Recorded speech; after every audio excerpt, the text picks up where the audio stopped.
Welcome to 1% Wealth. I'm Cody. And I'm Nat. With money, we all have our unique questions. And we're here to give you the answers.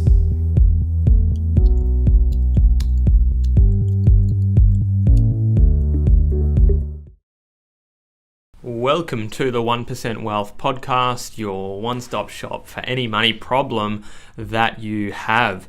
So today's question has been asked a few times, and it relates to the fact that birds are flying around my head in a bit of a halo. So it is, how do I protect my inheritance? So my name's Cody Harmon. I'm a co-founder of 1% Wealth, and your inheritance, how do I protect it? So I guess first thing is first is that it's not your money yet until you get it. So it is your parents' money, but assuming they want to leave some money behind for you, maybe to help you buy a home, we're going to get into how we can protect that money. So I'm going to draw a bit of a scenario up for you, and then from there we can innovate off of that.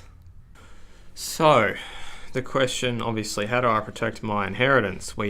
Let's just draw a bit of an example here. So we might have mum over here and dad here, and mum and dad own their own home here,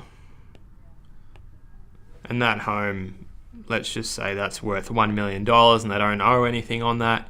And then you're here, you're number one son, and then we've got a sister here as well.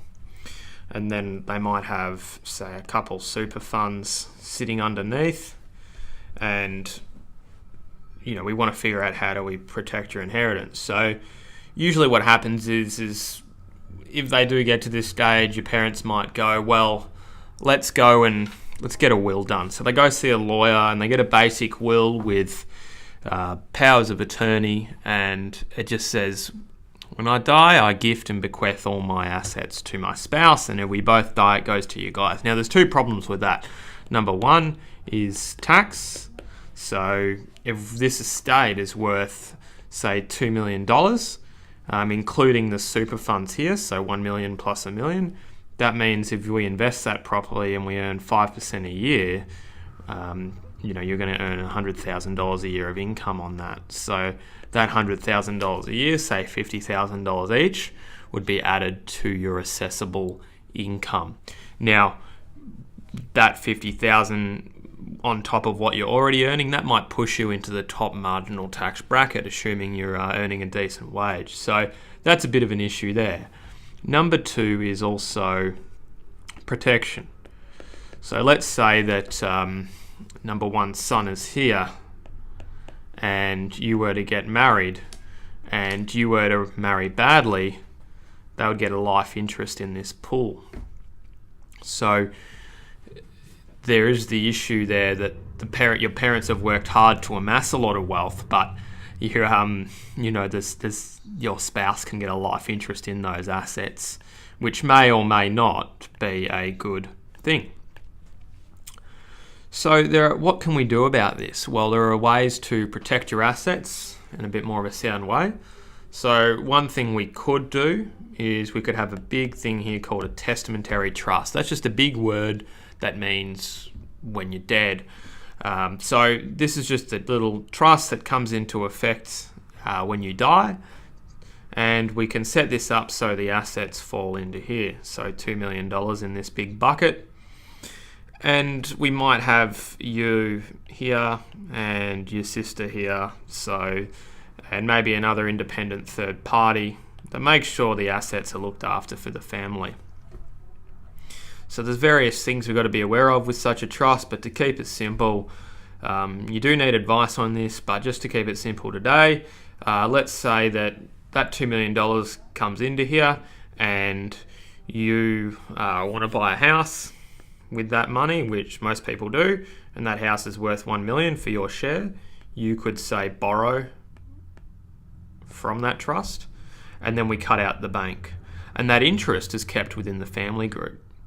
But another benefit there is that, say you buy the house, number one son, and then you get married and then that goes bad, well, we can have a bit of a brick wall, because the actual lender of the monies for that home is the testamentary trust, which has a priority interest above creditors and predators. So we have a bit of a bloodline trust. The same could apply if you started a business or something like that.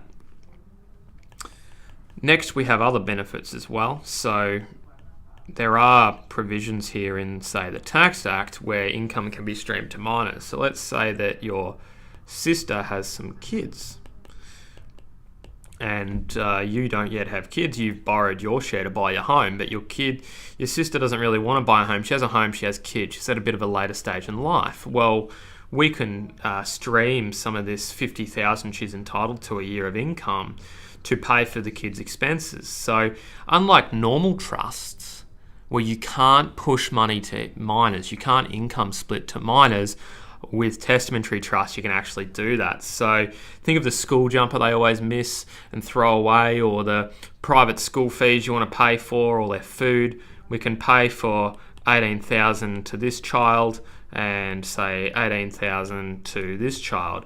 The first $18,200 of that is tax free, so it can be tax effective. Now, to think about the flip side of that, well, you would have to earn that if you didn't have this structure, that $50,000, you would pay tax at your marginal tax rates, and some of that would go to the tax office before it can be used to pay for the kids. So you would lose some tax before it gets to these guys here. So here we can actually pay for it before any money's taxed, because the kids are taxed as adults. So there's multiple ways we can do this. You need to get advice. There needs to be an estate planning lawyer, but usually the lawyer comes to your parents and just says, do you want a testamentary trust? It will cost you $3,000. And the parents, of course, just say, well, no, I don't want that because I don't want to pay $3,000. Now, well, this is the reason why you have it. It makes sense. So,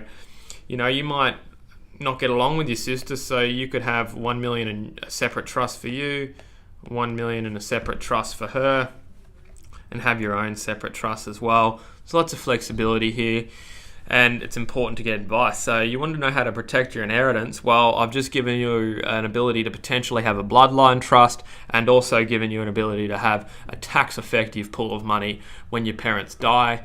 And there's one thing that is certain in life, which is death, and a second thing that is certain, which is taxes. So I've helped reduce the taxes, and the death will eventually occur, so might as well protect it.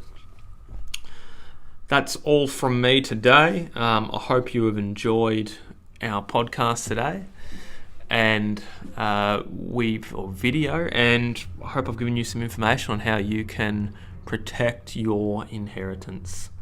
Have a fantastic rest of your week, and I'll speak to you soon. Thank you very much for submitting your question. We hope you got value out of today's response, and if you have any other questions, you know what to do.